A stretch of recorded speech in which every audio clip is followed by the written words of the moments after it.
కొత్త ప్రయత్నాలు ఏది చెయ్యకండి. ఎవరిని నమ్మి ఇక ఈజీ మనీ స్పెక్యులేషన్స్కి అంతా వెళ్ళకండి. మీకు అందులో పెట్టుబడి పెట్టండి, ఇంత వచ్చేస్తుంది, ఇంత వచ్చే ఈ మాయమాటలు నమ్మి డబ్బులు పెట్టకండి, మోసపోకండి. తర్వాత కుటుంబ సభ్యులతో కలిసి ఆధ్యాత్మిక సేవా కార్యక్రమాల్లో ఎక్కువ పాల్గొంటారు.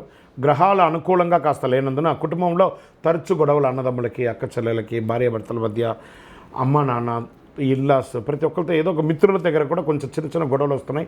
జాగ్రత్త. మనం నోరు అదుపులో ఉంటే సరిపోతుంది కదా, కోపం అదుపులో ఉంటే సరిపోతుంది కదా. కాస్త భార్యాభర్తల మధ్య విభేదాలు కూడా వస్తున్నాయి. ఒక్కొక్కసారి తారాస్థాయి కూడా వెళ్ళే అవకాశాలు ఉన్నాయి. జాగ్రత్త సుమి. ముఖ్యమైన పనులన్నీ కూడాను వాయిదా పడుతూ ఉంటాయి, కొంచెం ఆటంకాలు వస్తుంటాయి. ప్రేమ వ్యవహారంలో సాదాసీదంగా ఉంటుంది, ఒక్కొక్కసారి బెడిసి కొట్టే అవకాశాలు కూడా ఉన్నాయి. నిరుద్యోగులకి సొంత ఊరిలోని చిన్నపాటి ఉద్యోగం సర్దుకోండి, ముందు ఎంటర్ అవ్వండి ఒక ఉద్యోగంలో. పెళ్లి ప్రయత్నాలు సానుకూలంగా ఉంటుంది కాస్త మార్చి 2వ భాగం తర్వాత.